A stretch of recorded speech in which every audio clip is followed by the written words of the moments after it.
YouTube, how's it going? Frogs Angels is back with some more NFL position rankings. We're doing some defensive position rankings. We did defensive tackles just yesterday. We're on to the 3-4 defensive ends. Not all defensive ends, 3-4. Some of these guys could be considered D tackles. I grouped them with the 3-4 D ends. Again, 3-4 D ends, no 4-3 D ends, and this is based off this upcoming year. It's factored in from what they did last year, but it's not just off last year. So before we get into my top 10, as well as our very own Danny Provolone's top 10, you get two different top 10s. We have NFL polls on our Twitter at frogs_angels. So you guys are involved in these. You guys vote for the number one player in each position group. So who did you vote for the 3-4 defensive ends? You voted for Aaron Donald of the LA Rams. Nothing super shocking there. We'll see if myself or Danny Provolone pulls a maneuver and maybe we don't have him at number one. We'll see. Right before we get into it real quick, subscriber goals 10K subscribers. So if you haven't clicked that button yet, please do so to help us out. That'd be much appreciated. On to my number 10 3-4 defensive end. It's going to be Stephon Tuitt of the Pittsburgh Steelers. Now, if this guy stays healthy, did miss some games here and there last year. If he stays healthy, I think this guy's a freak athlete. I think he's right there with his teammate, Cam Hayward. We'll see where he comes in on the list. But really does it all, can stop the run at elite level if he's healthy. So I'd like to see him stay healthy. I think he will this year. And very good player. Definitely a guy to look out for, maybe on the underrated side. At number 9 on my 3-4 DN list, it's going to be Michael Brockers of the Rams. It's going to be fun to watch him as well as Aaron Donald and Ndamukong Suh, who will play the nose tackle position, projected to be Suh. So he was with the D tackles. Brockers and Aaron Donald are with the DNs.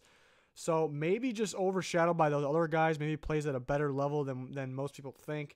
I think he belongs in this range in the top 10, so he comes in at number 9. And on to number 8. Number 8 is going to be Brandon Williams of the Ravens, a guy that could be in the D tackle position. Like I mentioned, some of these guys could be considered in both. Can play the nose tackle spot as well. That's why it's very impressive. He can play multiple positions. But since they run a 3-4, projected to be more on the end, he comes in at number 8. Very dominant run stuffer there. So number 7 on the list is going to be Chris Jones of the Chiefs. Now, I think this is unlike some of the other guys I mentioned. I think he's a true 3-4 D end.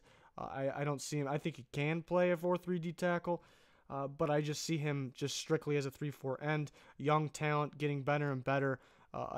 Maybe a guy that by this time next year will be much higher on the list than 7. So definitely a guy to look out for this year on that Chiefs team. He's going to have to step up for them, and I think he will.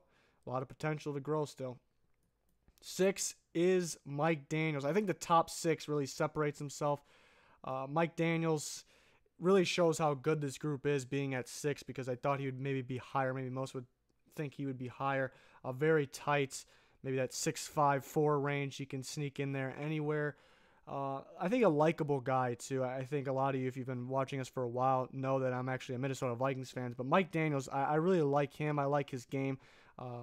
Again, likable guy, very talented. Could be higher in this.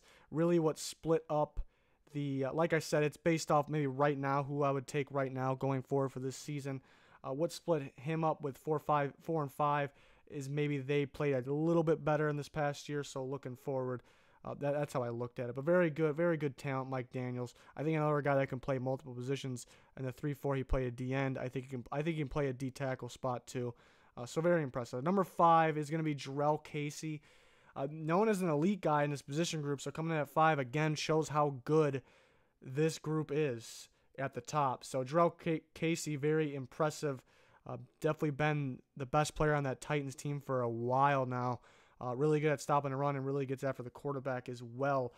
So that means some real good talent's going to have to be ahead of him. Coming in at number 4 on my list is Akiem Hicks of the Chicago Bears. Kind of came out of nowhere. Another guy that we knew was pretty good, but last year was so dominant getting after the quarterback. We knew he could stop the run at a high level, but adding that part of the game, getting after the quarterback at a high level for a 3-4 D end. Some consider them more interior guys. These are not 4-3 D ends. So some of these guys really get after quarterback a lot. So very impressive year for him. I think the Bears best player easily. Maybe a guy on the underrated side, not recognized enough. We're on to the top 3. This is where it gets tough. Number 3, I have J.J. Watt. Now, J.J. Watt, if healthy, maybe not only the best defensive player in football, maybe the best player in football. And I think if he has a full healthy season, he can win that defense MVP again. But I put him at 3 because we really haven't been seeing him play much recently. And based off right now, I think the other 2 guys ahead of him did enough and I believe can do the same or more.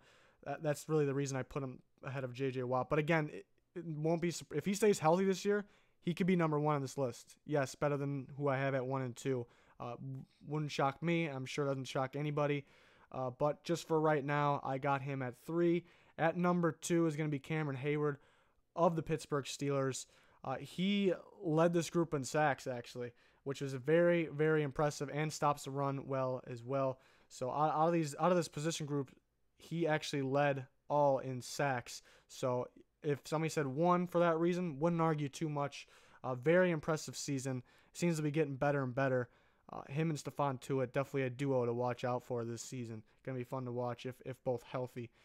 Number 1 on the list, no surprises, Aaron Donald. Led all players of this position in QB pressures. Maybe the most impressive stat. Really, that's not a stat. It helps the rest of the team and really makes himself look good too, but just not in the stat sheet because he's forcing the quarterback to make bad decisions, and he's really just showing how athletic he is getting off that offensive line or beating the offensive lineman in front of him. Still young too, just a dominant player. Could he get even better? That's a scary thing. Could he win a back-to-back Defensive Player of the Year? Would not shock me one bit. Eventually down the line, we'll get to my predictions on who will win those awards, but that is my top 10. Now we got Danny Provolone's top 10. Actually, before we get into that, other guys I considered for this position group, I just had one former Jet, Leonard Williams on the Jets. A lot of potential, a lot of room to grow still. Looked like he was developing better earlier in his career. I think he needs to do more. Still a good player, but maybe it's that Jets team struggling a little bit, but has the potential to easily get in this top 10. And Muhammad Wilkerson, now on the Packers. If this guy's on the field, he's a top 10 guy. We'll see how he works in with that Packers group. We'll see if he's on the field. So definitely a guy to look out for. But on to Danny Provolone's top 10. Let's see these first 5. Michael Brockers comes in at 10. Brandon Williams at 9. Leonard Williams makes his list of the Jets. Didn't quite make mine, but I'm not going to argue if he's on the list. Chris Jones at 7. Mike Daniels at 6. So somewhat similar to mine. Then let's see the top of the list here. Jerrell Casey at 5. Akiem Hayward down at 4. Akiem Hicks at 3. So you liked Akiem Hicks. Very impressive from Hicks last year, so wouldn't really argue with that. J.J. Watt, again, he could be 1 if he's healthy. And then Aaron Donald, no surprise at 1. So can't really argue with this list. A little different than mine here and there. One new name in there that's different from mine. So I really, you can't argue with it.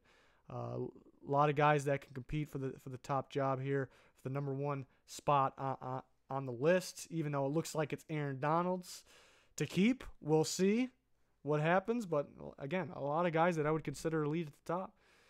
But that'll do it for this one. Let me know your guys' rankings down in the comments. Stay tuned for more. We got more NFL position rankings to come. Plenty of sports content on the channel. If you haven't subscribed yet, please click that button to help us reach our goal, which is 10K, and much appreciate that. But that'll do it for this one. Goodbye.